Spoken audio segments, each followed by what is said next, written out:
Nuts company, দেখো আমি কিছু কালার করে দিছি। কালার গুলা কেন করছি জানো?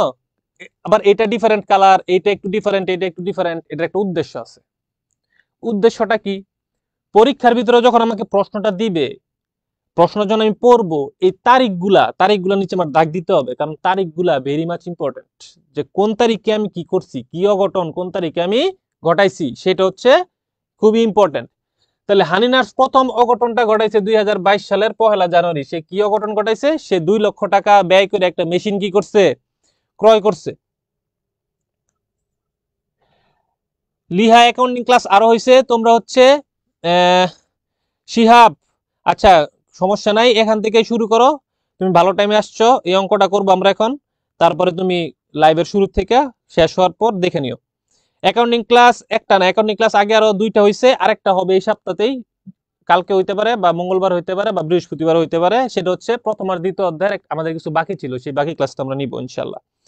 তো আমাদের এডুকাটম এই লাইভে আছে, সবাই হচ্ছে লাইভ গুলো দেখবা লিহা, তাহলে হচ্ছে ক্লাস পাবা। ওকে, ঠিক আছে শিহাব ক্লাস করো। তাহলে আমি 2022 সালের 1 জানুয়ারি 2 লক্ষ টাকা ব্যয়ে একটি মেশিন ক্রয় করছি।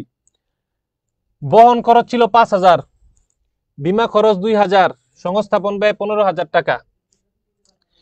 এতটুকু পর্যন্ত আগে আমি থামি। আগে আমি আমার অর্জন মূল্য আর অবচয়যোগ্য মূল্য নির্ধারণ করি। অর্জন মূল্য কত টাকা? সবাই খাতা কলম নিচ্ছ তো অবশ্যই, আমি বিশ্বাস করি তোমরা খাতা কলম সামনে আছে, ঠিক আছে? না থাকলে জলদি নাও, দ্রুত। তাহলে 2 লক্ষ টাকা, 2,05,000 টাকা, 15,000 টাকা, 2,20,000 টাকা। বিমা খরচ কেন ধরলাম না আমি? কারণ অর্জন মূল্যের ক্ষেত্রে বিমা খরচ আসে না, বিমা খরচের জন্য আলাদা জাবেদা হবে, কিন্তু বিমা খরচ মেশিনের অর্জন মূল্যতে আসবে না। এখন অনেকের ভিতরে একটা প্রশ্ন থাকতে পারে যে সব খরচ আসলে যুক্ত হয়, বিমা খরচটা কেন যুক্ত হয় না? তোমাদের কনফিউশন ক্লিয়ার করে দিই। বিমা খরচ বা নো বিমা খরচ আমরা মেশিন ক্রয় করার সময়, এটা এমন একটা খরচ যেই খরচটা মেশিনের মূল্যকে বৃদ্ধি করে না, মেশিনের মূল্যকে কি করে না? বৃদ্ধি করে না। আমাকে একটা জাস্ট নিরাপত্তা দেয়। কি দেয়? নিরাপত্তা দেয়। যদি আমার প্রতিষ্ঠানে থাকাকালীন অবস্থায় মেশিনের কোনো ক্ষয়ক্ষতি হয়ে যায়, মেশিনটা ধরো হচ্ছে আমেরিকা থেকে আসতেছে, নৌকা জাহাজের ভিতরে জাহাজ ডুবে গেল, তখন সেই নৌ বিমা করার কারণে সে আমাকে একটা ক্ষতিপূরণ দিবে। মেশিনে একটা বিমা করছি, মেশিন আগুনে ব্রাস্ট হয়ে গেছে, আমাকে একটা ক্ষতিপূরণ দিবে। বিমার টাকা মেশিনের আঙ্কিক মূল্যকে, মেশিনের দামকে কখনো বাড়ায় না। এই কারণে বিমা খরচের টাকা মেশিনের সাথে যোগ দেওয়া হয় না, আমরাও কি করবো না? যোগ দিব না। তাহলে হচ্ছে 20,000 আর 5,000, 2 লক্ষ, সরি 2 লক্ষ আর 5,000, 2,05,000 আর 15,000 কত? 2,20,000 টাকা। এই 2,20,000 টাকা হচ্ছে আমার অর্জন মূল্য। তাহলে আমার অবচয়যোগ্য মূল্য কি? আর অবচয়যোগ্য মূল্য হচ্ছে কি বলছিলাম, যে মূল্যের উপর আমি অবচয়টা ধার্য করি। ভগ্নাবশেষ মূল্য আমাকে বলছে 10,000 টাকা। ভগ্নাবশেষ মূল্য কত টাকা বলছে? 10,000 টাকা। তাহলে আমার অবচয়যোগ্য মূল্য হচ্ছে 2,10,000 টাকা। আচ্ছা, আমরা একটা একটা করে করব। এরপরে বলছে প্রতিষ্ঠানটি 2023 সালের 1 মে, দেখো এটা আরেকটা কালার, তার মানে এতটুকু হচ্ছে কি আরেকটা অঙ্ক। বলছে যে প্রতিষ্ঠানটি 2023 সালের 1 মে, এখানে আরেকটা শূন্য হবে, ঠিক আছে? 1 লক্ষ টাকা, 1 লক্ষ টাকা ব্যয়ে আরো একটি মেশিন কি করেন? ক্রয় করেন। সংস্থাপন ব্যয় কত টাকা? সংস্থাপন ব্যয় হচ্ছে 10,000 টাকা। এরপর আবার এতটুকু কি আমি মেশিনটা বিক্রি করছি, এত টাকায় কি করে? বিক্রয় করেন। এটা আরেক জিনিস। বলছে উভয় মেশিনের আনুমানিক আয়ুষ্কাল কত বছর? 10 বছর। এখন এই উদ্দীপকটা থেকে যেহেতু আমরা সরলরেখিক করব, ক্রমহ্রাসমানও করব, আগে আমরা সরলরেখিক শেষ হওয়ার পর আমরা ক্রমহ্রাসমান। একে বলছে সরলরৈখিক পদ্ধতিতে প্রথম 3 বছরের অবচয় নির্ণয় করো ও জাবেদা দাখিলা দাও। তাহলে আমরা সরলরৈখিক পদ্ধতিতে আগে কি করব? প্রথম 3 বছরের অবচয় নির্ণয় করব এবং জাবেদা দিব। চলো শুরু করি। তাহলে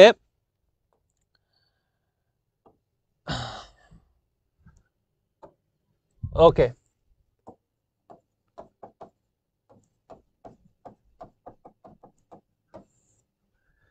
এক, প্রথম 3 বছরের অবচয় নির্ণয় আমরা লিখব প্রথম 3 বছরের। আমি আবার বলতেছি, এই অঙ্কটা যারা ভালো করে বুঝবা তারা হচ্ছে একদম এইচএসসি তে এই অধ্যায়ের 2টা সৃজনশীল নিয়ে কোনো সমস্যা হবে না ইনশাআল্লাহ। তাহলে প্রথম 3 বছরের অপচয়ের পরিমাণ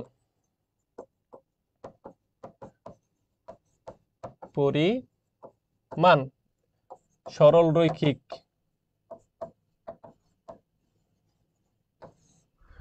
পরিমাণ, ঠিক আছে।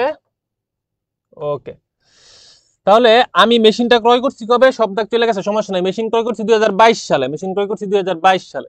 তাহলে 2022 সালের অপচয় ইকুয়াল টু, দাগ দিলাম একটা, উপরে লিখবো কি? উপরে লিখবো অর্জন মূল্য মাইনাস ভগ্নাবশেষ মূল্য, নিচে হচ্ছে আয়ুষ্কাল। কেউ যদি চাও এই সূত্র দিয়েও করতে পারো, আবার কেউ যদি চাও, সূত্র লিখতে আমার খুবই মেজাজ খারাপ হয়, প্যারা লাগে, আমি সূত্র লিখতে পারবো না, তাহলে তারা কি করবা? তাহলে তারা হচ্ছে আগে অপচয়ের হার নির্ণয় করে নিবা, অপচয়ের হার নির্ণয় করে সহজে কি করে ফেলতে পারবা। আমি এটাকে কেন লিখলাম? আমি বুঝাইতে চাইতেছি, যদি তোমরা এই সূত্রের সাথে পরিচিত হয়ে থাকো এটাও কোনো সমস্যা নাই, এভাবেও তোমরা করতে পারবা। আমি রেকমেন্ডেশন করব আমার পক্ষ থেকে, যাতে তোমরা অপচয়ের হার নির্ণয় করে কি করো, তাহলে আরো কি হবে? তাহলে আরো হচ্ছে সহজ হবে, ঠিক আছে। তাহলে আমরা অপচয়ের হার নির্ণয় করে কি করব? অপচয় নির্ণয় করব। ক্লিয়ার? আমরা লিখে দিলাম অপচয়ের হার সমান সমান 100/10, তাহলে সমান সমান কত পার্সেন্ট? 10%। আচ্ছা, তোমরা এই সমান সমানটা এখানে দিও না, এটা নিষেধ, দিবা কত পার্সেন্ট? 10%।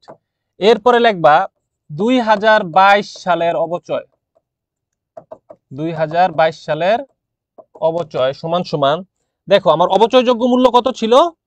2,05,000, আর সংস্থাপন ব্যয় 15,000, 2,20,000 ছিল আমার অর্জন মূল্য।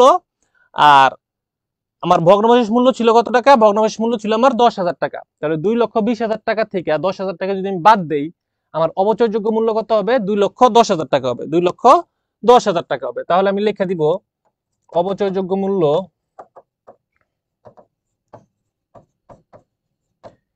ইনটু অপচয় হার। এখন খেয়াল করো, সংস্থাপন কবে করছি কিছু বলা নাই, তাহলে ধরে নিতে হবে আমি 1 জানুয়ারিতে এই মেশিনটা কি করছি? সংস্থাপন করছি। ক্লিয়ার? তাহলে সমান সমান হবে কত? 2,10,000 ইনটু 10% সমান সমান 21,000 টাকা, 21,000 টাকা। ক্লিয়ার? এখন যেহেতু 2022 সালে 21,000 টাকা হয়েছে, আমাকে 3 বছর অপচয় বের করতে বলছে, আমি লিখে দিব 2023 সালের অপচয় সমান সমান সরাসরি আমি 21,000 টাকা লিখে দিব, 21,000 টাকা। অনেকে মনে করতে পারে আমি যদি এইটা আবার না করি কেটে দিবে, কখনো কাটবে না, কারণ এটা সরল রৈখিক। ক্লিয়ার? কিন্তু দেখো একটা জিনিস খেয়াল করো, এইখানে বলা আছে 2024 সালের 1 আগস্ট 1,70,000 টাকায় বিক্রয় করছি। কোন মেশিন? প্রথম মেশিন। কোন মেশিন? প্রথম মেশিন। তাহলে প্রথম মেশিনটি আমি 2024 সালে বিক্রি করছি 1 আগস্ট, 24 সালের 1 আগস্ট বিক্রি করছি। তাহলে 2024 সালটা তো আমার 3 নাম্বার বছর। তাহলে আগস্টে যদি আমি বিক্রি করি, জানুয়ারি, ফেব্রুয়ারি, মার্চ, এপ্রিল, মে, জুন, জুলাই, 7 মাস আমি মেশিনটা ব্যবহার করছি। 2024 সালে আমার 7 মাসের অপচয় কি করতে হবে? ধরতে হবে। ক্লিয়ার? তোমরা কি বুঝছো? দেখো আবার দেখাই, আমি 2022 সালে পুরা বছর ব্যবহার করছি, আমার সরাসরি 10%, 12 মাসের অপচয় হয়েছে। 2023 সালেও জানুয়ারি থেকে ডিসেম্বর পর্যন্ত ব্যবহার হয়েছে, 12 মাসের অপচয় আসছে। কিন্তু 2024 সালে কিন্তু 12 মাস ব্যবহার করা হয় নাই প্রথম মেশিনটা। কেন? কারণ 2024 সালের 1 আগস্ট আমি বিক্রি করে দিছি কোন মেশিনটা? প্রথম মেশিনটি। ক্লিয়ার? তাহলে যতদিন ব্যবহার করছি ততদিনের অপচয় আমার কি করতে হবে? ধরতে হবে। ওকে, তাহলে দেখো আমি লিখব 2024 সালের অপচয়, 2024 সালের অপচয়, 2024 সালের অবচয় সমান সমান অবচয় যোগ্য মূল্য ইনটু অবচয় হার, ঠিক আছে, ইনটু 7/12। 7/12 কেন 7/12? কারণ হচ্ছে আমি আগস্ট মাসে কি করে দিছি, বিক্রি করে দিছি। ক্লিয়ার? ক্লিয়ার হলে একটু বলো যে ক্লিয়ার। আমি তো বুঝতেছি না যে তোমরা আসলে বুঝতেছো নাকি বুঝতেছো না। ক্লিয়ার হলে একটু জানাও। লিহা, শিহাব, রাব্বি, হৃদয় কই, মিরাজ কোথায়, সানজানা কোথায়? জানাও জানাও, ক্লিয়ার হলে একটু বলো যে ক্লিয়ার, বুঝছি, তাহলে আমি নেক্সটে মুভ করব। ঠিক আছে, তাহলে আমার অবচয়যোগ্য মূল্য ছিল কত টাকা? 2,10,000 টাকা। অবচয়ের হার ছিল কত পার্সেন্ট? 10%। গুণ হবে কত দ্বারা? 7/12। তাহলে হচ্ছে 21,000 ইন্টু 7/12 সমান সমান কত টাকা? ওকে, ক্লিয়ার। ওকে, ভেরি গুড, তোমরা একদম 100-তে 100। এই দুইটা এই অধ্যায় সৃজনশীল একদম 20-এ 20 ইনশাআল্লাহ। তাহলে 21,000 ভাগ কত? 12 গুণ হচ্ছে কত? গুণ হচ্ছে 7, হয় হচ্ছে আমার 12,250 টাকা। 12,250 টাকা। 12,250 টাকা। তাহলে আমার 3 বছরের অবচয় লেখা কি শেষ? Very good, very good Imtiaz, very good Wahid, Miraj, Rabbi, Nilisha, very good. Okay, তাহলে আমার কি করা শেষ? আমার হচ্ছে সরলরৈখিক পদ্ধতিতে 3 বছরের অবচয় নির্ণয় করা শেষ। এখন হচ্ছে ইন্টারেস্টিং পার্ট, মেশিন তো বিক্রি করে ফেলছি, আমার জাবেদা করতে হবে 3 বছরের। ঠিক আছে, চলো আমরা জাবেদাটা শুরু করি। তাহলে সরলরৈখিক, যেহেতু এর স্লাইড তোমাদেরকে দেওয়া হবে আবার পিডিএফ, এইটার পিডিএফও দেওয়া হবে নোটপ্যাডের, এজন্য উপরে লিখে দিতেছি সরলরৈখিক। ওকে, আমরা এখন জাবেদা করব। কি করব? জাবেদা করব। ঠিক আছে,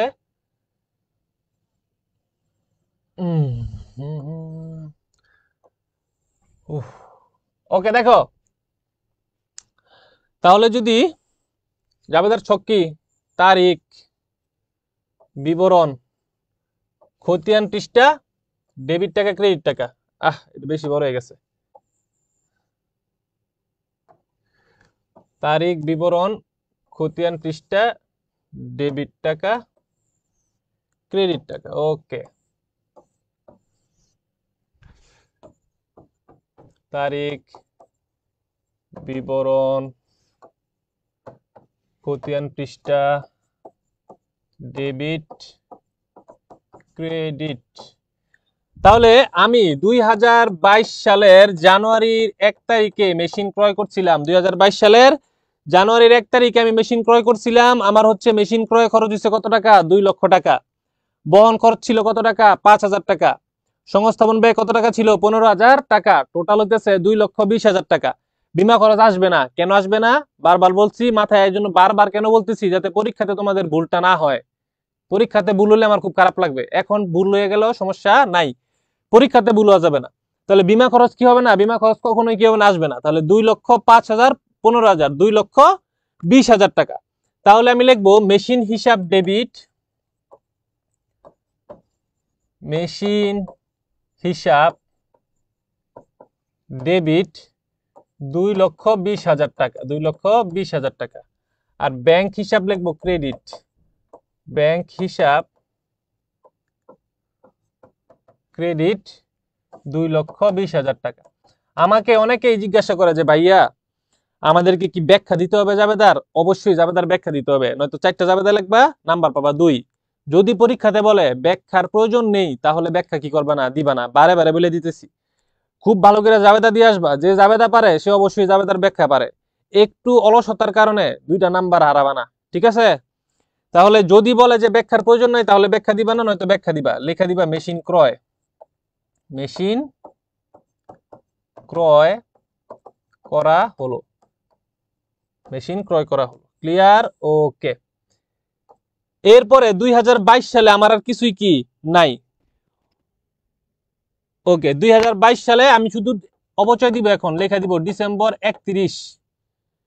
তাহলে অবচয় যখন ধার্য হয় তখন জাবেদা কি হয়? অবচয় ধার্য হইলে জাবেদা হয় হচ্ছে, আরেকটা জিনিস তো আছে, সরি, আমি আবার কি করছি, আমি বিমা খরচ দিছিলাম। কবে বিমা খরচ দিছিলাম? আমি জানুয়ারির 1 তারিখে, জানুয়ারির 1 তারিখে লিখতে হবে বিমা খরচ হিসাব,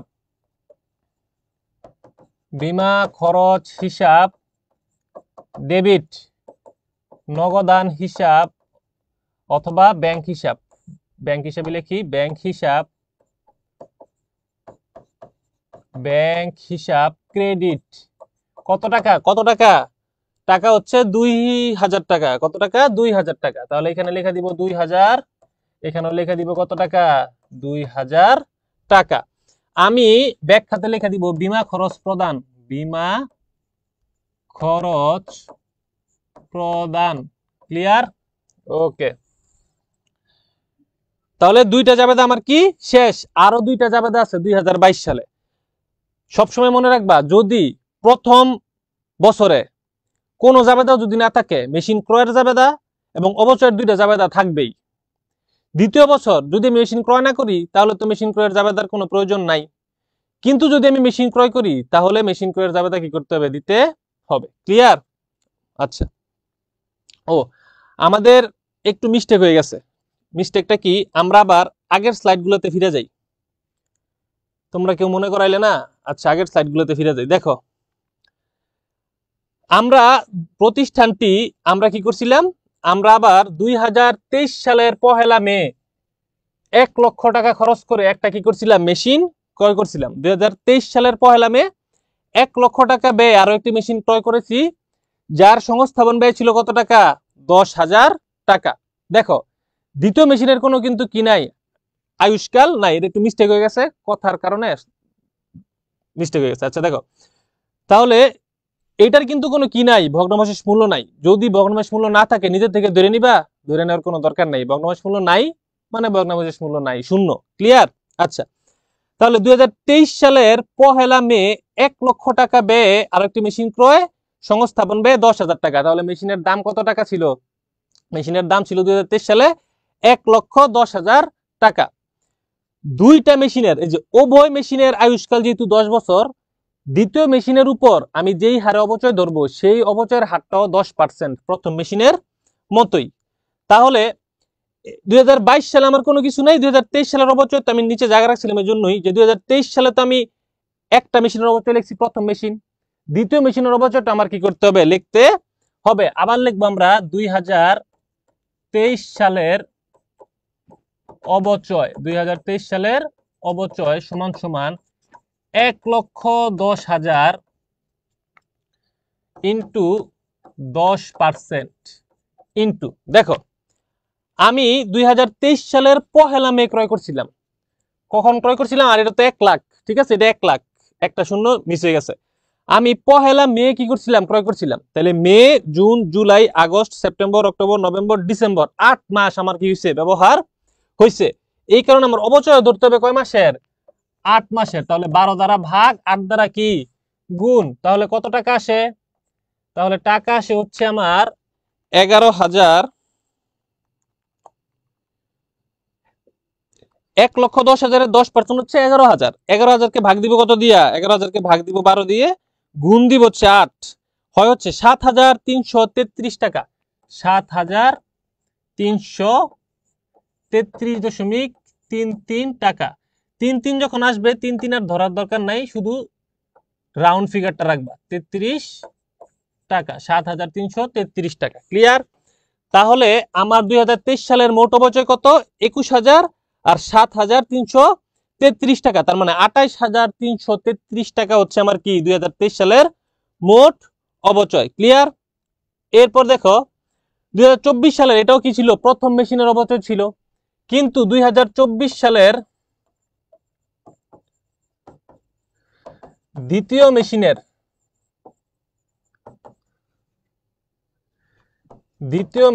অবচয়, 2023 সালের দ্বিতীয় মেশিনের অবচয় কত টাকা হবে?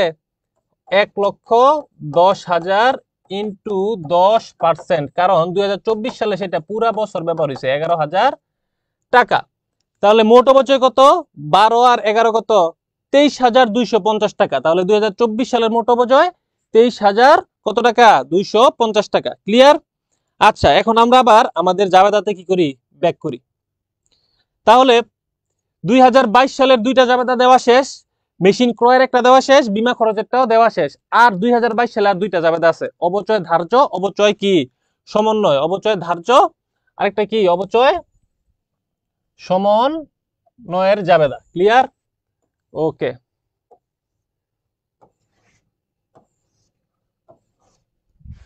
তাহলে 2022 ডিসেম্বর কত? ডিসেম্বর হচ্ছে 31। তাহলে আমার লিখতে হবে কি?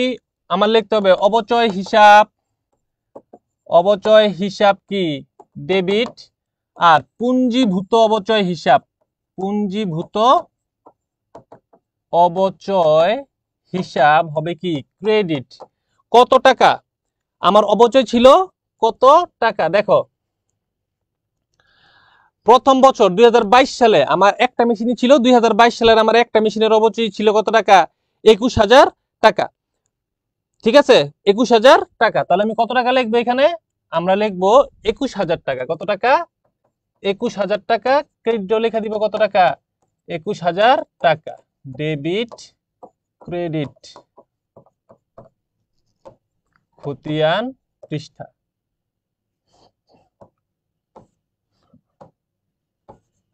ওকে, তাহলে ব্যাখ্যাতে কি লিখবো? ব্যাখ্যাতে লিখবো হচ্ছে অবচয় ধার্য হলো, অবচয় ধার্য হলো। এরপর ডিসেম্বরের 31 তারিখে আমার আরেকটা জাবেদা হবে, হবে হচ্ছে আয় সারাংশ হিসাব ডেবিট, আয় সারাংশ হিসাব ডেবিট, এবং অবচয় হিসাব হবে ক্রেডিট। অবচয় হিসাব হবে কি? অবচয় হিসাব হবে ক্রেডিট। কত টাকা? এইটাও 21,000 টাকাই। কেন 21,000 টাকা? কারণ 2022 সালে আমার টোটাল অবচয়ের পরিমাণই ছিল কত টাকা? 21,000 টাকা। এই যে 2022 সালের জন্য জাবেদা দেওয়া শেষ। এটা কিন্তু আমি এখানে ব্লক করে দিতেছি, কিন্তু তোমরা কিন্তু ব্লক করবে না, এটা একটার পর একটা চলতেই থাকবে। 22-এর পরে 23, 23-এর পরে 24। ঠিক আছে, কারণ 3 বছরের জাবেদা আমার কাছে চাইছে। পরীক্ষাতে এত বড় থাকে না, পরীক্ষাতে একটু ছোট ছোট থাকে। ক্লিয়ার? কিন্তু আমরা সবগুলোকে একসাথে করে শিখতেছি, যাতে পরীক্ষাতে যখন আমরা যাব আমাদের কাছে খুবই কি লাগে? সহজ লাগে। ওকে, ওয়াইটি হক, সমস্যা নাই, কারেন্ট ছিল না, এখন থেকে করো, কোনো সমস্যা নাই। ওকে, এখন হচ্ছে তাহলে 2000 কত সালের? 2023 সালের জাবেদা এখন আমরা করব। কত সালের? 2023 সালের। 2022 সালের জাবেদা আমাদের দেওয়া শেষ। 2022 সালে কয়টা জাবেদা আসছে? 4টা জাবেদা আসছে। মেশিন ক্রয়ের একটা, তারপরে আসছে কি? তারপরে আসছিল আমাদের বীমা খরচের একটা, তারপরে আর দুইটা ছিল। দুইটা কি কি? একটা হচ্ছে অবচয় খরচের জন্য, আরেকটা কিসের জন্য ছিল? আরেকটা সেই অবচয় খরচটাকে সমন্বয় করার জন্য। এখন হইতেছে 2023 সাল।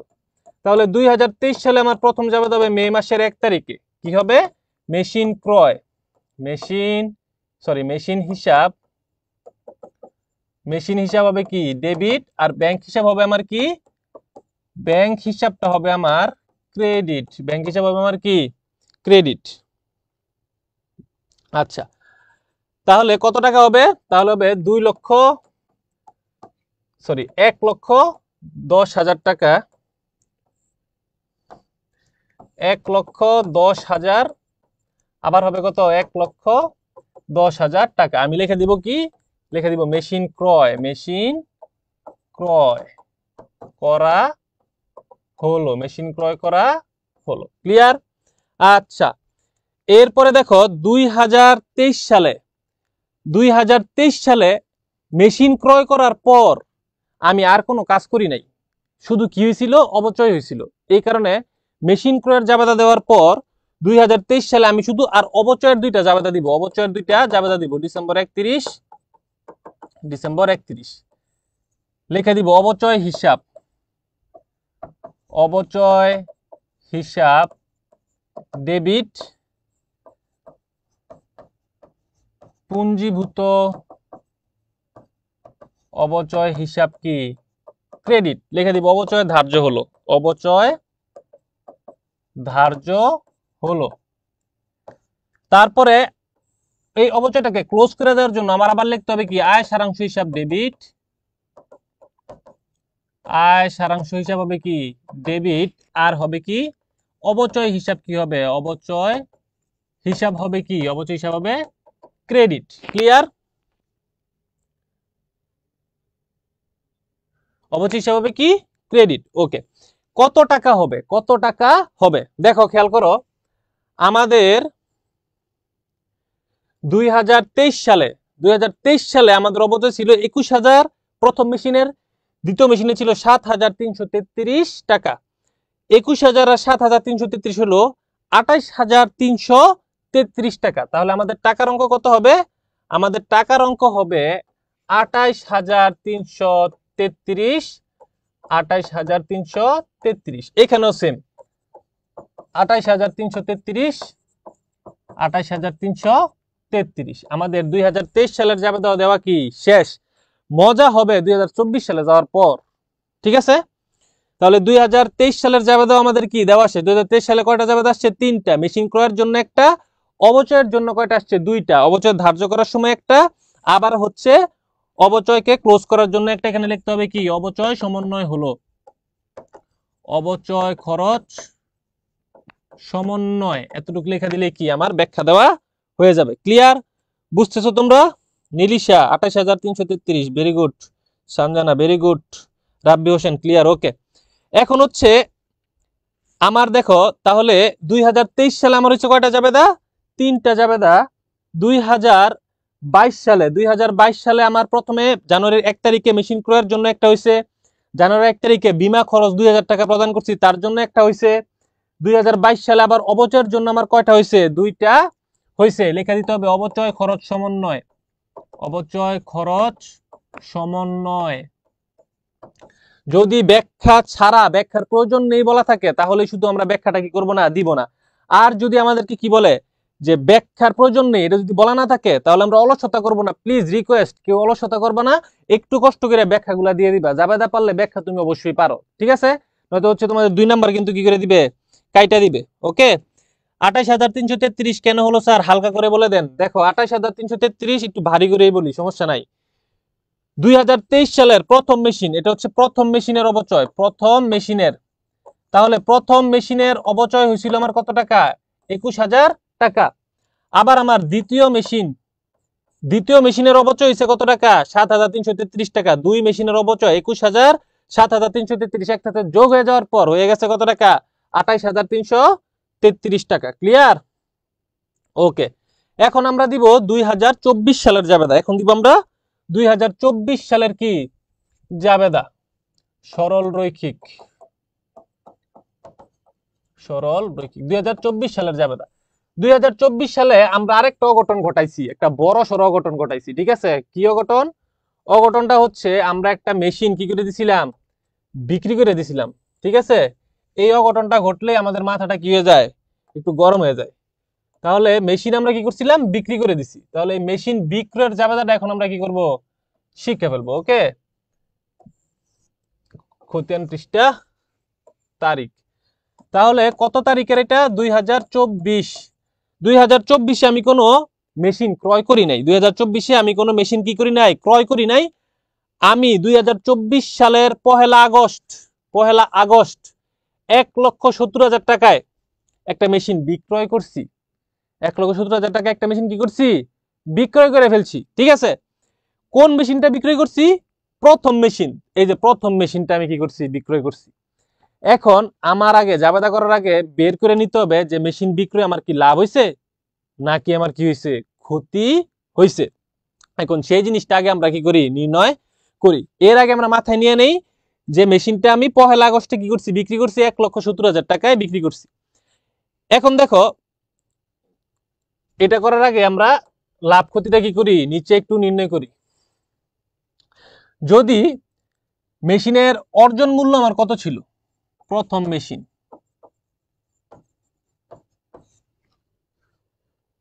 প্রথম মেশিনের অর্জন মূল্য আমার কত ছিল?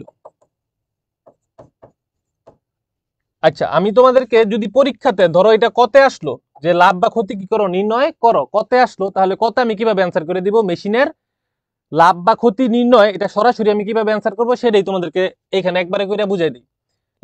লিখে দিলাম আমি মেশিন বিক্রয়ে লাভ বা ক্ষতি নির্ণয়। মেশিন বিক্রয়ে লাভ বা ক্ষতি নির্ণয়। এখানে একটা ছক করবা ছোট্ট সুন্দর কিউট, ঠিক আছে, লিখে দিবা তুমি টাকা, টাকা, এখানে লিখে দিবা বিবরণ। এটা যদি কতে আসে সাপোজ যে মেশিন বিক্রয় লাভ বা ক্ষতি, তখন তুমি এই স্টাইলে কি করে দিবা। ক্লিয়ার?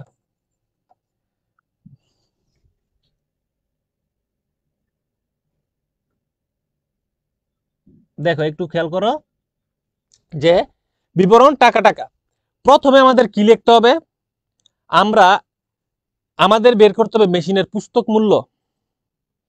মেশিনের পুস্তক মূল্য থেকে আমাদের বাদ দিতে হবে মেশিনের বিক্রয় মূল্য। একদম শুরুতে তোমাদেরকে দেখাছিলাম একটা চিত্র, সেই চিত্রতে কি ছিল, অর্জন মূল্য থেকে বা মেশিনের ক্রয় মূল্য থেকে কি হয়েছিল, পুঞ্জীভূত অবচয় বাদ হয়ে গেছিল। বাদ হয়ে যাওয়ার পর মেশিনের পুস্তক মূল্য কি হয়েছে, নির্ণয় হয়েছে। এখন ধরো আমি পুস্তক মূল্য নির্ণয় করলাম মেশিনের ৮০,০০০ টাকা, তার মানে আমার মেশিনের মার্কেট প্রাইস আছে ৮০,০০০ টাকা। মেশিনটা আমি বিক্রি করছি ৭০,০০০, তাহলে আমার লস হয়েছে কত হাজার, আমার লস হয়ে গেছে ১০,০০০। আবার মেশিনের পুস্তক মূল্য ৮০,০০০ টাকা, আমি বিক্রি করছি ১,০০,০০০ টাকায়, তাহলে ২০,০০০ টাকা বেশি দামে বিক্রি করছি, আমার ২০,০০০ টাকা লাভ হয়েছে। তাহলে মাথায় আমার রাখতে হবে তিনটা জিনিস। কয়টা জিনিস? তিনটা জিনিস। প্রথম জিনিস হচ্ছে আমার কি, অর্জন মূল্য মাথায় রাখতে হবে। তারপরে মাথায় রাখতে হবে আমার পুঞ্জীভূত অবচয়, পুঞ্জীভূত অবচয়। তারপরে আমার মাথায় রাখতে হবে পুস্তক মূল্য। তারপরে আমার মাথায় রাখতে হবে বিক্রয় মূল্য। ধাপে ধাপে আমাদের বিক্রয় মূল্য পর্যন্ত আসতে হবে। তাহলে সর্বপ্রথম আমাদের অর্জন মূল্য থেকে পুঞ্জীভূত অবচয়টা কি করতে হবে, মাইনাস করতে হবে। মাইনাস করার পরে আমি আমার কি পাবো, আমি আমার পুস্তক মূল্য পাবো। সেই পুস্তক মূল্য থেকে আমার বিক্রয় মূল্যটাকে কি করে দিতে হবে, মাইনাস করে দিতে হবে। আমি লাভ অথবা ক্ষতি কি হয়ে যাব, নির্ণয় করতে পারবো। লাভ অথবা কি ক্ষতি, এই ধারাবাহিকতায় আমার আসতে হবে। তাহলে আমি প্রথমে এখানে কি লিখবো, আমি প্রথমে লিখবো অর্জন মূল্য। কি লিখবো, অর্জন মূল্য। তাহলে আমার প্রথম মেশিনের অর্জন মূল্য কত টাকা ছিল, 2,05,000, 15,000, 2,20,000 টাকা আমার কি ছিল, অর্জন মূল্য ছিল। তাহলে আমি টাকার ঘরে, অর্জন মূল্যের ঘরে লিখে দিব 2,20,000 টাকা। না বুঝলে প্রশ্ন করবা। অর্জন মূল্য লিখে দিলাম 2,20,000 টাকা। এই যে অর্জন মূল্যর কাজ আমার কি, অর্জন মূল্যর কাজ আমার শেষ। মাইনাস দিতে হবে কি, পুঞ্জীভূত অবচয়। এটার বের করার একটা সুন্দর সিস্টেম আছে। তাহলে আমি লিখে দিই মাইনাস, শর্টকাটে লিখলাম পুঞ্জীভূত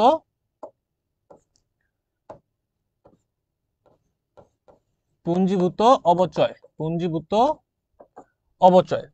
এখন এই পুঞ্জীভূত অবচয় আমি এই ছকের ভিতরেই বের করে ফেলতে পারবো। কিভাবে বের করে পুঞ্জীভূত অবচয়? পুঞ্জীভূত অবচয় আসলে কি, অবচয়ের সমষ্টিকে পুঞ্জীভূত অবচয় বলে। অবচয়ের মোট সমষ্টিকে পুঞ্জীভূত অবচয় বলে। ক্লিয়ার? এখন দেখো আমরা প্রথম বছরে অবচয় বের করছিলাম, ঠিক আছে, প্রথম বছরে আমরা কি বের করছিলাম, অবচয় বের করছিলাম। দেখো প্রথম বছরের আমার অবচয় ছিল কত টাকা, ওইটা না,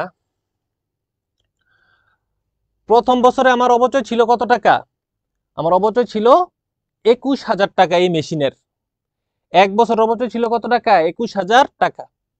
আমার কাজটা এখন কি, আমার কাজ হচ্ছে এই 21,000-কে আমি মাসে কনভার্ট করব। কিসে কনভার্ট করব, মাসে। কিভাবে মাসে কনভার্ট করব একটু খেয়াল করো। তাহলে আমি প্রথমে অবচয় বের করলাম। কি বের করলাম, অবচয়। আমার লিখতে হবে, আমার প্রথমে অবচয় বের করতে হবে 21,000 টাকা। 21,000 টাকা কিভাবে আসলো একটু মাথায় খেলো, যে এটা ছিল অর্জন মূল্য। 10,000 টাকা আমার ছিল কি, 10,000 টাকা আমার ছিল ভগ্নাবশেষ মূল্য। যেহেতু এটা সরল রৈখিক, তাহলে আগে কি করতে হবে, তাহলে আগে এই অর্জন মূল্য থেকে 10,000 টাকা বাদ দিলে আমি পাবো কি, আমার অবচয়যোগ্য মূল্য।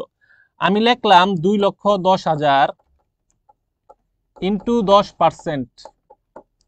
ইন্টু যখন 10% দিলাম, আমি কয় বছরের অবচয় পাইছি, আমি হচ্ছে 1 বছরের অবচয় আমি কি করছি, 1 বছর অবচয় আমি পাইছি। এইখানে হচ্ছে আমার 1 বছরের অবচয়। কত বছর অবচয়, 1 বছরের অবচয়। এই 1 বছর অবচয়কে যদি আমি 12 দিয়ে ভাগ দেই, কত দিয়ে ভাগ দেই, 12 দিয়ে ভাগ দেই, তাহলে আমি 1 মাসের অবচয় পাবো। তাহলে 21,000 টাকা, 21,000 টাকাকে আমি যদি ভাগ দিই 12 দিয়ে, আমি পাবো হচ্ছে 1 মাসের অবচয়। আমার এক মাসের অবচয় বেরোইছে 1750 টাকা। আমার এক মাসের অবচয় কত টাকা বেরোইছে? 1750 টাকা বেরোইছে আমার কি এক মাসের অবচয়। ক্লিয়ার?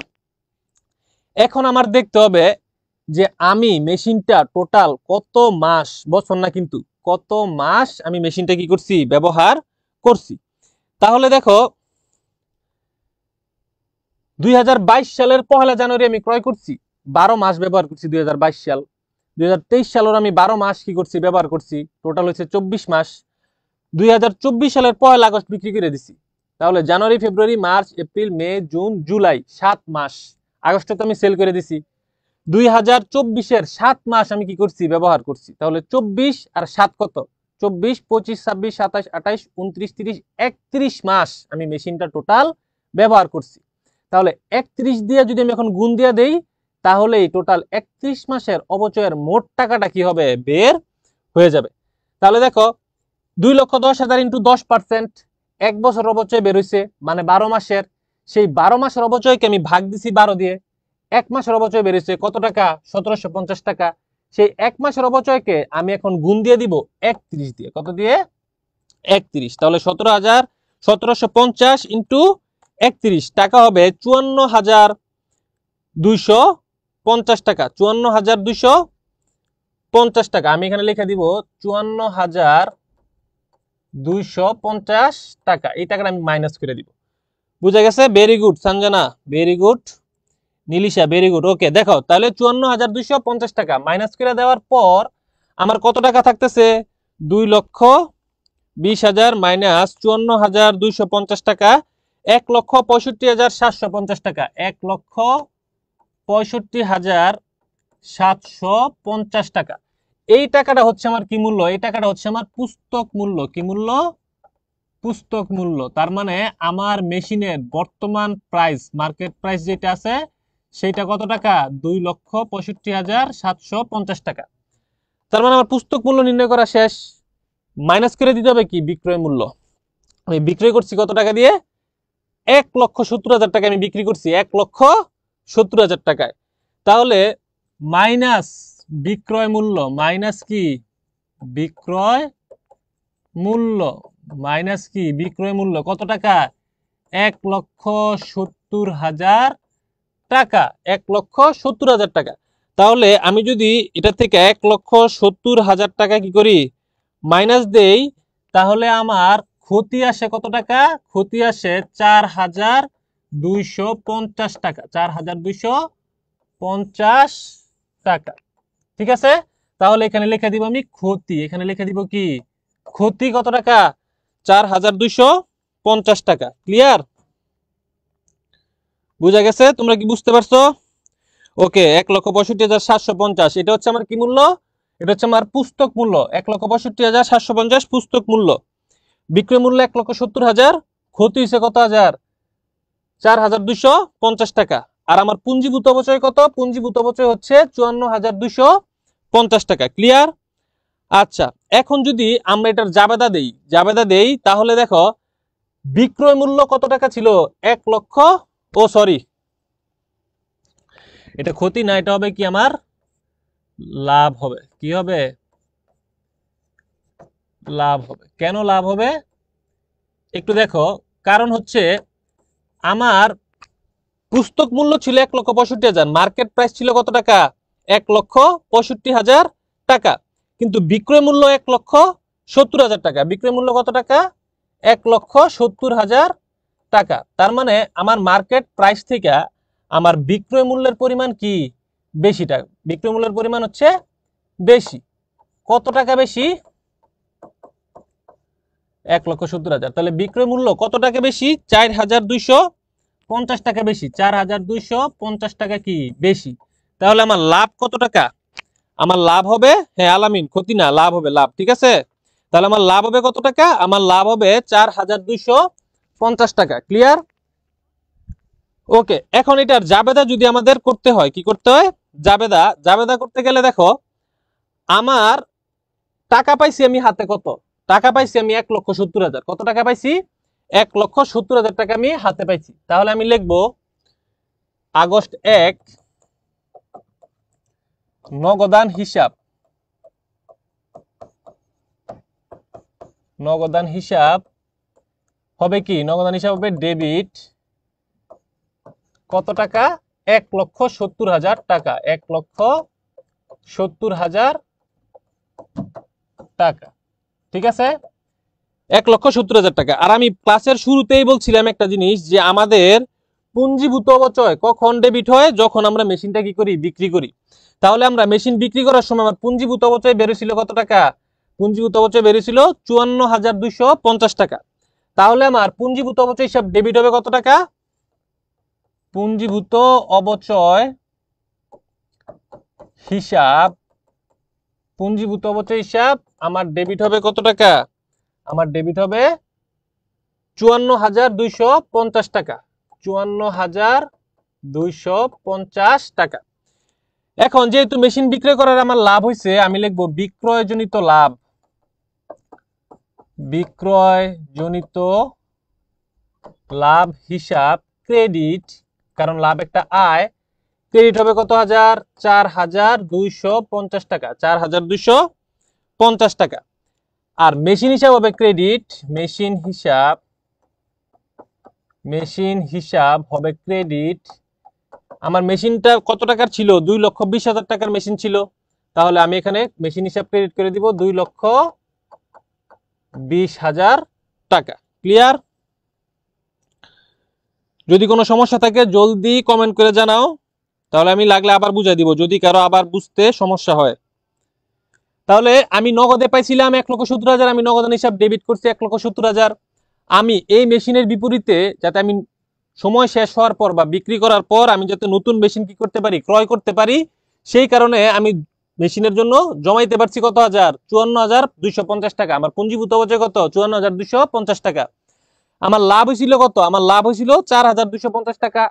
আয় ক্রেডিট করে দিতে হয়, বিক্রয়জনিত লাভ হিসাব ক্রেডিট 4,250 টাকা। আর মেশিন হিসাব, আমার মেশিনের অর্জন মূল্য কত ছিল? 2,20,000 টাকা ছিল। তাহলে মেশিন হিসাব ক্রেডিট 2,20,000 টাকা। মানে আমার প্রতিষ্ঠান থেকে 2,20,000 টাকার মেশিনই কি হয়েছে? শেষ হয়েছে। আর এটার জন্য আমি এখন কি দিব? আমি দিব হচ্ছে,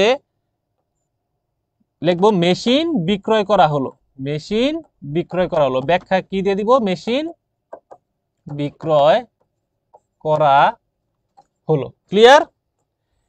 এরপর এই বছর আমার আর কোনো কিছু করা হয় নাই, আমি আর কোনো মেশিন টেশিন ক্রয় করি নাই, কিচ্ছু করি নাই।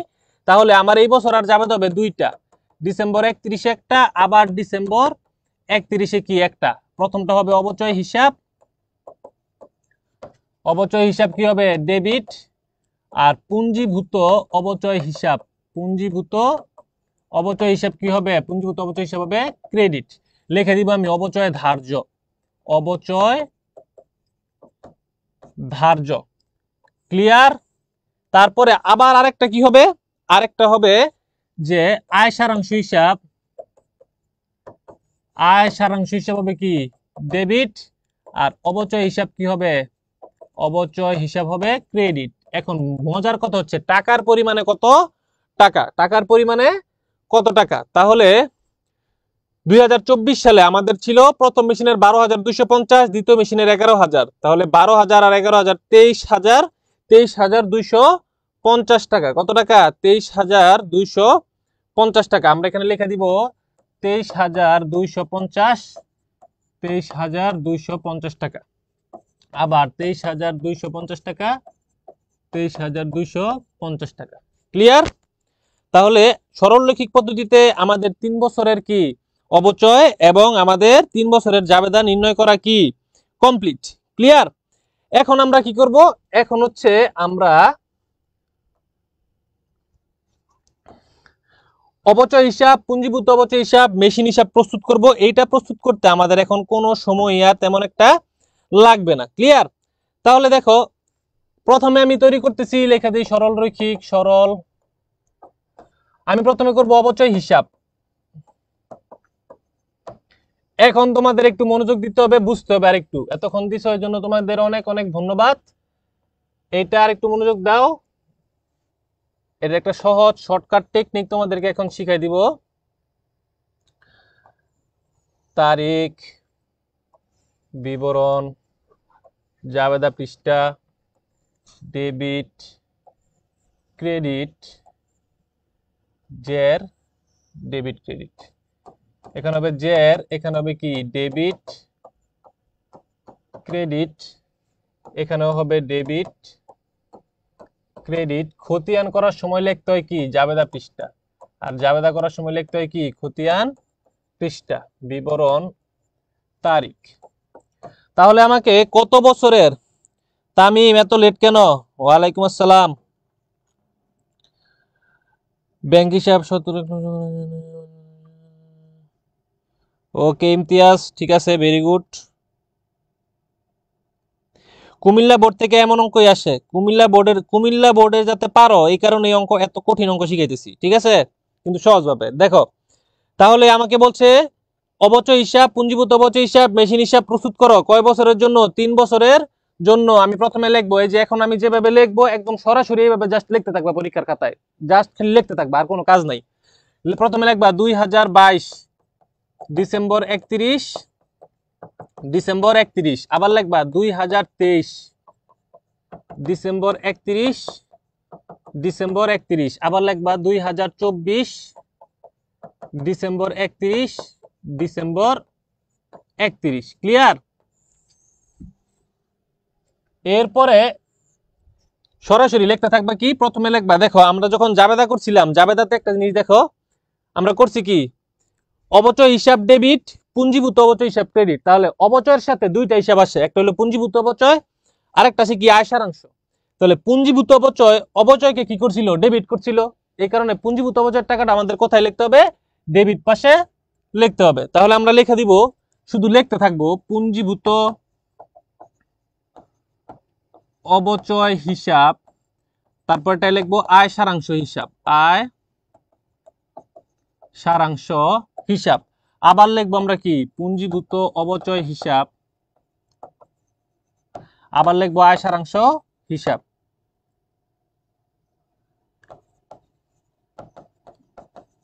আয় সারাংশ হিসাব, আবার লিখবো কি পুঞ্জীভূত অবচয় হিসাব, আবার লিখে দিব কি আয় সারাংশ হিসাব। জাস্ট আমরা তাড়াতাড়ি। আচ্ছা তামিম, সমস্যা নাই, এখন ক্লাস করো। ওয়ারিদ, তুফান আসছে, আসুক। হ্যাঁ, চলমান জেট স্টকে আমরা সবাই করব। আমি শেষ, হ্যাঁ আমি আসলেই শেষ। আচ্ছা দেখো, তাহলে পুঞ্জীভূত অবচয় ডেবিট, আয় সারাংশ ক্রেডিট, আবার পুঞ্জীভূত অবচয় ডেবিট, আয় সারাংশ ক্রেডিট, আবার পুঞ্জীভূত অবচয় ডেবিট, আয় সারাংশ কি ক্রেডিট। 2020 সালে আমাদের অবচয় ছিল শুধু কত টাকা? 21,000 টাকা। আমরা প্রথমে ডেবিট পাশে লিখে দিব 21,000, জেরের ডেবিটেও লিখবো কত হাজার? 21,000। ক্রেডিটের এখানে লিখবে 21,000, জের কি হয়ে গেল? ভ্যানিশ, শূন্য হয়ে গেল, ঠিক আছে। আবার 2023 সালে আমার অবচয় কত ছিল? 2023 সালে আমার অবচয় ছিল 28,333 টাকা, 28,333 টাকা। তাহলে আমি এখানে লিখে দিব 28,333, জেরের ডেবিটের পাশে লিখে দিব 28,333। আয় সারাংশ ক্রেডিটে লিখে দিব 28,333, জেরের ঘর কি হয়ে যাবে? খালি হয়ে যাবে। 2024 আমার ছিল 23,250 টাকা, লিখে দিলাম 23,250, ডেবিটের জেরের ঘরে লিখে দিব 23,250। আয় সারাংশ ক্রেডিট করে দিব 23,250, ডেবিটের ব্যালেন্স কি হয়ে যাবে? জিরো হয়ে যাবে। আচ্ছা ব্যাংক হিসাব, নগদান হিসাব একটা লিখলে হয়েছে, ব্যাংক হিসাব লিখলে হবে, নগদান হিসাব লিখলে হবে, কোনো কি নাই, সমস্যা নাই। তাহলে কি অবচয় হিসাব বোঝা গেছে? কিন্তু পরীক্ষার যে এখানে একটা জিনিস লিখতে হবে, সেটা হচ্ছে হিসাবের কোড নং। হিসাবের কোড নং, কোন হিসাবের কোড নং প্রশ্নে দেওয়া থাকবে না, কিন্তু তাও এই জিনিসটা আমাদের কি করতে হবে? লিখতে হবে, হিসাবের কোড নং। ক্লিয়ার? আচ্ছা তাহলে অবচয় হিসাব ক্লিয়ার। অবচয় হিসাবে সবসময় জের কি হবে? জের ভ্যানিশ হয়ে যাবে, শূন্য হয়ে যাবে, উদ্বৃত্ত কি হয়ে যাবে? শূন্য হয়ে যাবে। তাহলে আমরা এখন পুঞ্জীভূত অবচয় হিসাব প্রস্তুত করা শুরু করি। সরল পুঞ্জীভূত অবচয় হিসাব, পুঞ্জীভূত অবচয় হিসাব হচ্ছে কি, পুঞ্জীভূত অবচয় হিসাব অবচয় হিসাবের মতোই, কিন্তু এর জেটটা কি হয় না? এর জেটটা প্রতি বছর শেষ হয় না, আগের বছরের সাথে যুক্ত হয় এবং নতুন একটা জের কি হয়? সৃষ্টি হয়। ক্লিয়ার? তাহলে তারিখ, বিবরণ, জাবেদা পৃষ্ঠা ডেবিট ক্রেডিট জের ডেবিট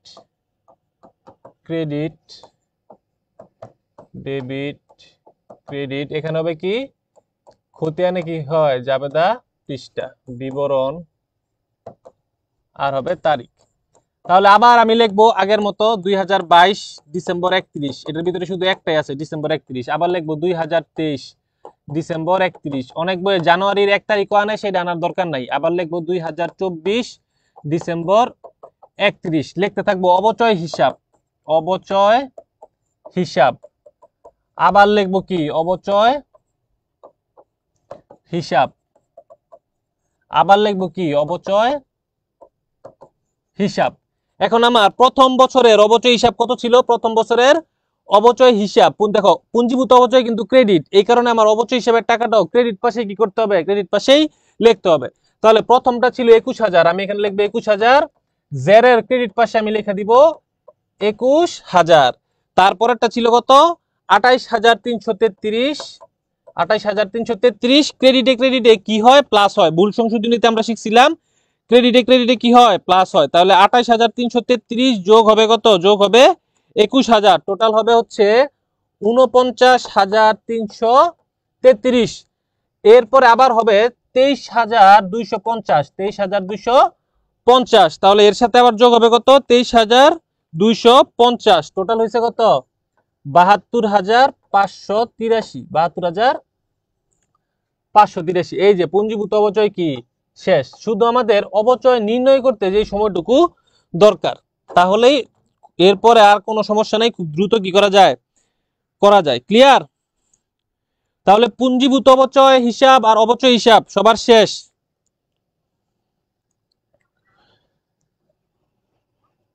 ক্লিয়ার? বুঝছো সবাই?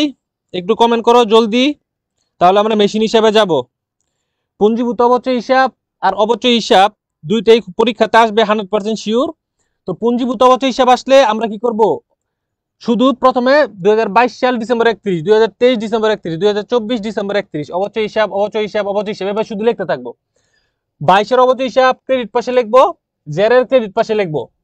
23-এর অবচয় হিসাব প্রথমে ক্রেডিট পাশে লিখবো 28,333। জেরের ভিতরে আগের বছরের সাথে নতুন যেই অবচয় হিসাব সেটাকে যোগ করে আমি নতুন পুঞ্জীভূত অবচয় হিসাব বানাবো। 2024 সালের অবচয় হিসাবে যে টাকা আসবে 23,250, সেই টাকাকে 2023 সালের যে পুঞ্জীভূত অবচয় তার সাথে যোগ করার পর 49,333-কে 23,250 সাথে যোগ করার পর আমি লিখে দিব 72,583 টাকা। ওকে, একদমই সহজ। ওকে, এখন হচ্ছে মেশিন হিসাব। মেশিন হিসাব। দেখো, যেহেতু আমাদের লাভ হয়েছে, লস হইলে মেশিন হিসাবে কোনো সমস্যা হয় না। লস হইলে মেশিন হিসাবে কোনো কি হয় না, অঙ্ক করতে কোনো সমস্যা হয় না। কিন্তু মেশিন বিক্রয় করার পর যদি লাভ হয়ে যায় কোনো কারণে যদি লাভ হয়ে যায়, তাহলে হচ্ছে মেশিন হিসাবের ভিতরে একটা ইম্পর্টেন্ট জিনিস খেয়াল রাখতে হয়, নয়তো তোমার অঙ্কটা কি যাবে? কাটা যাবে। ক্লিয়ার? তাহলে আমাদের মেশিন বিক্রয় করার পরে কি হয়েছিল? লাভ হয়েছিল। তাহলে আমাদেরও এখন কি রাখতে হবে? একটু সচেতন থাকতে হবে যে কোন জায়গাটায় আমার সমস্যাটা হয়।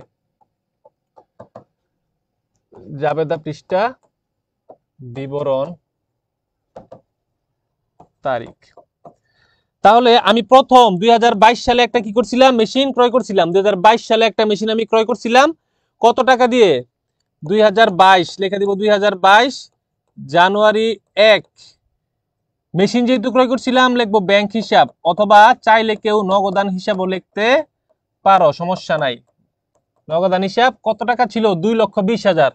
তাহলে ডেবিটের ঘরে আমি লিখে দিব 2,20,000 টাকা। জেরের ঘরে আমি লিখে দিব কত? 2,20,000 টাকা।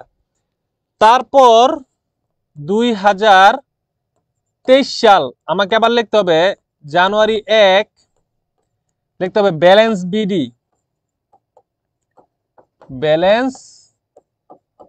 দেখো, ব্যালেন্স বিডি লেখার সময় এই ডেবিট ক্রেডিটে কোনো কিছু হবে না। জেরের ডেবিট ক্রেডিটে ডেবিট পাশে ব্যালেন্স বিডি বরাবর এই জেরের ঘরে আমি লিখে দিব আগের ব্যালেন্সটা 2,20,000 20,000। ক্লিয়ার? এরপরে 2023 সালে আমি মেশিন ক্রয় করছি 1 মে 1,10,000 টাকা খরচে। 1 মে কত টাকা খরচে? 1,10,000। লিখবো মে 1, ব্যাংক অথবা নগদান হিসাব। এই ডেবিট করে লেখা দিব 1,10,000। আর নতুন ডেবিট আর জেরের ডেবিট 2,10,000 সাথে যোগ হবে 1,10,000, হয়ে যাবে কত? 3,30,000 টাকা। 3,30,000 টাকা। ক্লিয়ার?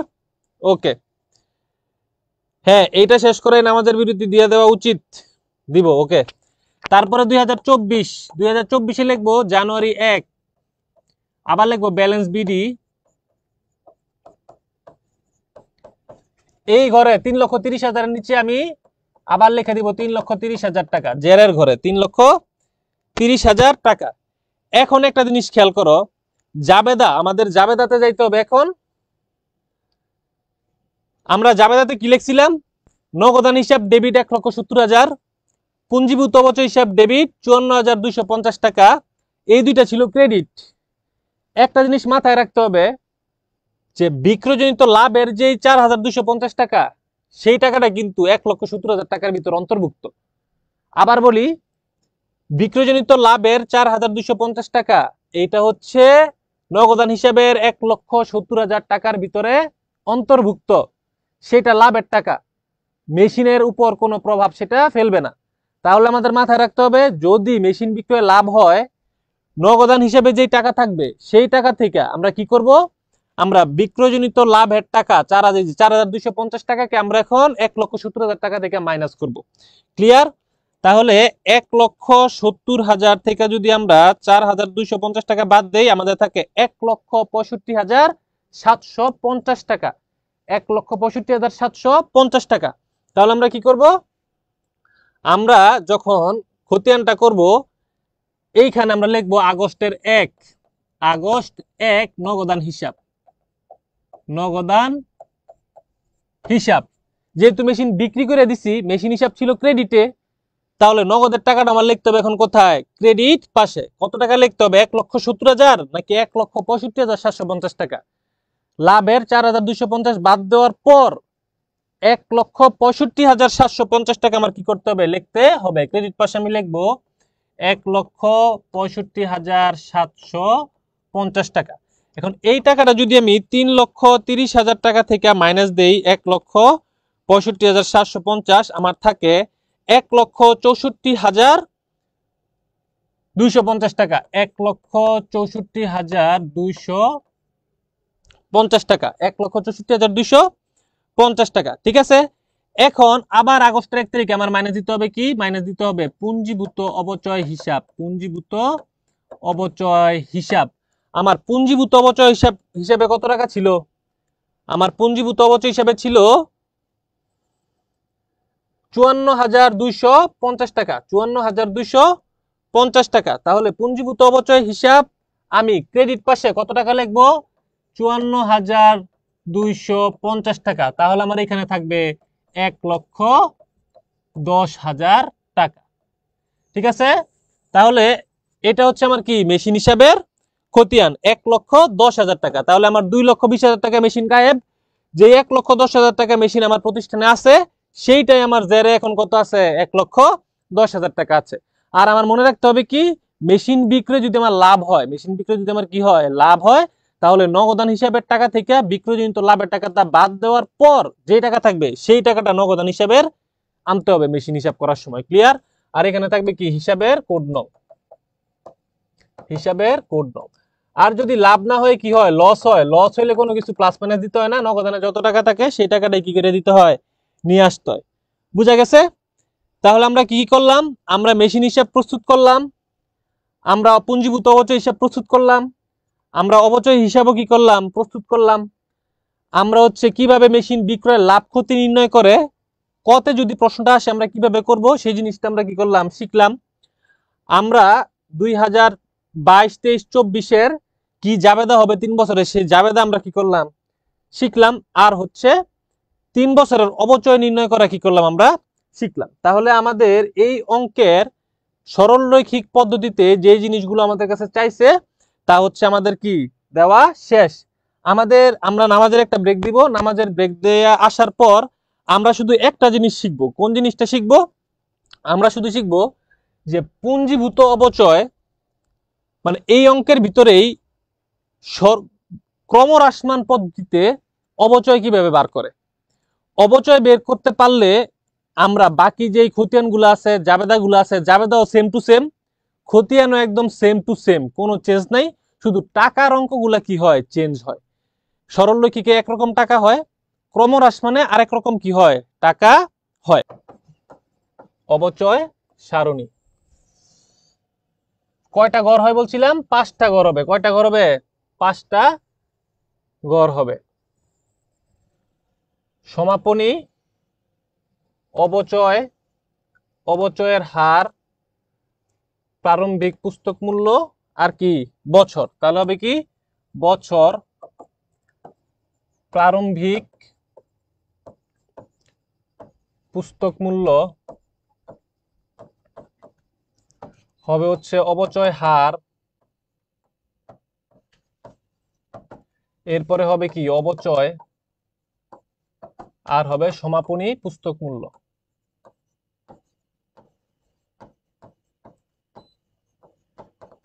ওকে, তাহলে প্রথম বছর কত? প্রথম বছর হচ্ছে 2022। প্রথম বছর হচ্ছে 2022। তাহলে দেখো 2022-এ আমার প্রথম মেশিনটার দাম ছিল কত টাকা? 2,05,000 আর 15,000। 2,05,000 আর 15,000, 2,20,000 টাকা। 2,20,000 টাকা। আমরা অবচয়ের হার আগে আমাদের কি করতে হয়, নির্ণয় করতে হয়। আমাদের অবচয়ের হার কত? অবচয়ের হার হচ্ছে আমাদের 100/10 গুণ 2। তাহলে আমার অবচয়ের হার কত পার্সেন্ট? 20%। তাহলে 2022 সালে আমার প্রথম মেশিনটা ছিল কত টাকা? প্রথম মেশিনটা ছিল 2,20,000 টাকা। অবচয়ের হার ছিল 20%। আমি মেশিনটা সারা বছর ব্যবহার করছি। তাহলে ক্রমহ্রাস মানে 2,20,000 কেন আনছি? কারণ ক্রমহ্রাস মানে ভগ্নাংশ মূল্যের কোনো কি নাই, কাজ নাই। সরলরৈখিক এটা ছিল 2,10,000। 10% ধরার পরে হয়েছিল আমাদের কত হাজার? 21,000। ক্লিয়ার? কিন্তু এখানে 2,10,000 না, লিখতে হবে 2,20,000, কারণ ভগ্নাংশের মূল্যের কোনো কাজ ক্রমহ্রাস মানে নাই। 2,20,000-এর 20% হচ্ছে 22 দুগুণে 44,000 টাকা। কত টাকা? 44,000 টাকা। তাহলে এই 2,20,000 টাকা থেকে আমি যদি 44,000 টাকা কি করি, 44,000 টাকা বাদ দেই, 2,20,000 - 40, তাহলে আমার থাকে 1,76,000 টাকা। 1,76,000 টাকা কি আমার সমাপনী পুস্তক মূল্য। বুঝতেছো সবাই? একটু কমেন্ট করে জানাও বুঝলে। সমাপনী পুস্তক মূল্য। তাহলে 2022 সালের আমার কি এন্ট্রি দেওয়া শেষ।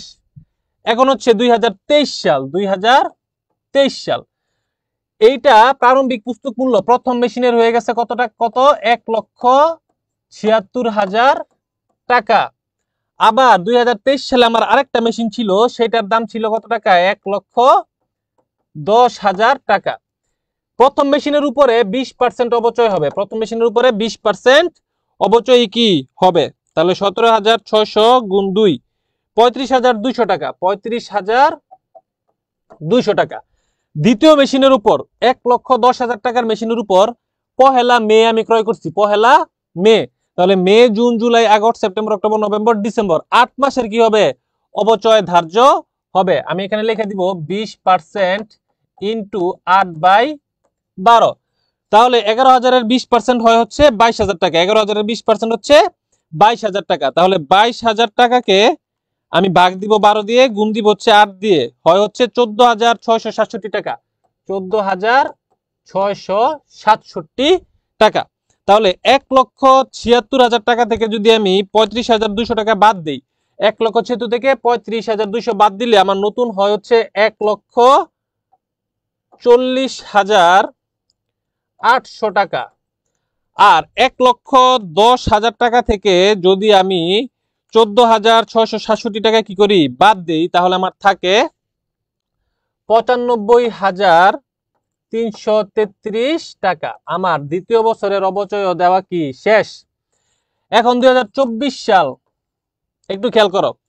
তাহলে প্রথম মেশিনের সমাপনী পুস্তক মূল্য 1,40,800, যেটা 2024 সালে প্রারম্ভিক পুস্তক মূল্য হয়ে যাবে 1,40,800 টাকা। দ্বিতীয় মেশিনে ছিল 95,333 টাকা। এই সমাপনীটাই হয়ে যাবে কি, হয়ে যাবে হচ্ছে প্রারম্ভিক পুস্তক মূল্য। সমাপনী হয়ে যাবে প্রারম্ভিক পুস্তক মূল্য।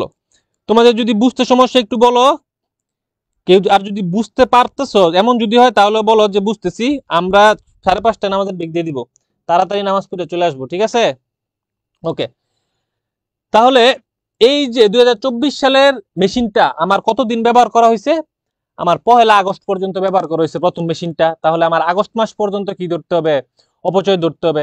তাহলে জানুয়ারি, ফেব্রুয়ারি, মার্চ, এপ্রিল, মে, জুন, জুলাই, আগস্টের 1 তারিখ, মানে 7 মাস আমার কি হয়েছে? ব্যবহার করা হয়েছে। তাহলে আমি অপচয় ধরবো কত মাসের? 7 মাসের। লিখে দিব 20% ইন্টু 7/12, 20% ইন্টু 7/12। তাহলে 1,40,800 ইন্টু কত পার্সেন্ট? 20% ইন্টু 20%। এটাকে আমরা ভাগ দিব কত দ্বারা? ভাগ দিব হচ্ছে 12 দ্বারা, আর গুণ দিব হচ্ছে 7 দ্বারা। আমাদের আসে 16,427 টাকা, 16,427 টাকা। আর 95,333 এর পুরো বছর ব্যবহার হয়েছে, এর 20% কি হবে? আসবে, 20%ই আসবে। তাহলে 95,333 ইন্টু 20% দিলে আমাদের হয় 19,067 টাকা, 19,067 টাকা। তাহলে প্রারম্ভিক পুস্তক মূল্য থেকে আমি যদি আবার অবচয় বাদ দেই, তাহলে আবার সমাপনী পুস্তক মূল্য নির্ণয় হয়ে যায়। তাহলে 1,40,800 থেকে আমি যদি বাদ দেই 16,427, তাহলে আমার সমাপনী পুস্তক মূল্য থাকে 1,24,373। আবার প্রারম্ভিক পুস্তক মূল্য 95,333 থেকে আমি যদি বাদ দেই আমার অবচয় 19,067 টাকা, 19,067 টাকা, তাহলে আমার সমাপনী পুস্তক মূল্য থাকে 76,266 টাকা। ক্লিয়ার? এখন আমার প্রথম বছরের অবচয় কত? 44,000 টাকা ক্রমহ্রাসমান পদ্ধতিতে। দ্বিতীয় বছর অবচয় কত? যোগ করে দেই, 35,200 যোগ 14,667। আমার দ্বিতীয় বছর অবচয় হচ্ছে 49,867 টাকা। আমার তৃতীয় বছর অবচয় কত টাকা? 16,427 যোগ 19,067, 35,494 টাকা, 35,494 টাকা। ক্লিয়ার? তাহলে যখনই আমি ক্রমহ্রাসমান পদ্ধতিতে অবচয় করব, আমার এইভাবে 3 বছরের অবচয় সারণী কি করতে হবে? প্রস্তুত করতে হবে। 3 বছর অবচয়, প্রথম বছর অবচয় 40,000, দ্বিতীয় বছর অবচয় 49,867, তৃতীয় বছর অবচয় 35,494। ক্লিয়ার?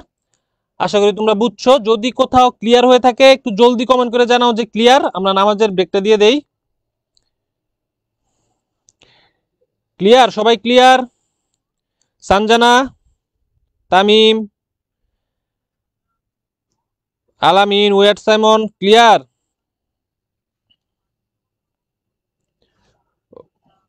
ওকে, এখন দেখো যেই অবচয়ের পরিমাণ বের হয়েছে 44,000, 49,867, 35,494, এই টাকাগুলোই হচ্ছে আমার জাবেদাতে কি হবে? ব্যবহার হবে। ক্রমহ্রাসমানের জাবেদা করার সময় আমি লিখবো অবচয় হিসাব ডেবিট 40,000, পুঞ্জীভূত অবচয় ক্রেডিট 40,000, আয় সারাংশ ডেবিট 40,000, তারপরে কি অবচয় হিসাব ক্রেডিট 40,000। দ্বিতীয় বছরের অবচয়ের জাবেদা দেওয়ার সময় আমি লিখবো অবচয় হিসাব ডেবিট 49,867 টাকা, পুঞ্জীভূত অবচয় হিসাব ক্রেডিট 49,867 টাকা। মানে সরলরৈখিকের মতো সবগুলোই সেম টু সেম, শুধু অবচয়ে যাওয়ার পর অবচয়ের টাকার পরিমাণটা শুধু কি হবে? চেঞ্জ হবে। ক্লিয়ার? ওকে, যে একটি মেশিন 1,40,000 টাকায় বিক্রি করার পর, একটি মেশিন 1,40,000 টাকায় বিক্রি করার পর 10,000 টাকা কি হয়? ক্ষতি হয়। 10,000 টাকা কি হয়? ক্ষতি হয়। তাহলে কখন মেশিনটা 10,000 টাকা ক্ষতি হয়েছে? যখন আমি 1,40,000 টাকায় মেশিনটা কি করছি? মেশিনটা আমি বিক্রি করছি। ক্লিয়ার? ওকে, তাহলে আমার মেশিনের পুস্তক মূল্য ছিল কত? আমার মেশিনের পুস্তক মূল্য ছিল 1,50,000 টাকা। আমার মেশিনের পুস্তক মূল্য ছিল হচ্ছে 1,50,000 টাকা। তো মেশিনটা আমি যখন 1,40,000 টাকায় বিক্রি করছি, আমার 10,000 টাকা কি হয়েছে? ক্ষতি হয়েছে। তাহলে পুস্তক মূল্য ছিল 1,50,000, 1,40,000 যোগ কত? 10,000। পুস্তক মূল্য কত? 1,50,000 টাকা। তাহলে বলছে যদি বিক্রয়ের সময় মেশিনের পুঞ্জীভূত অপচয় 60,000 টাকা হয়, পুঞ্জীভূত অপচয় 60,000 টাকা হয়, আমরা বলছিলাম কি যে মেশিনের কি মূল্য? পুস্তক মূল্য আর মেশিনের পুঞ্জীভূত অপচয় যদি যোগ করা হয় তাহলে ক্রয় মূল্য কি পাওয়া যায়। তাহলে এই যে আমি পুস্তক মূল্য নির্ণয় করছি 1,50,000, আমার পুঞ্জীভূত অপচয় ছিল কত হাজার? 60,000। এই দুইটাকে যদি আমি যোগ করি তাহলে হয় কত? 2,10,000। তাহলে আমার মেশিনের ক্রয় মূল্য ছিল কত টাকা? 2,10,000 টাকা। ক্লিয়ার?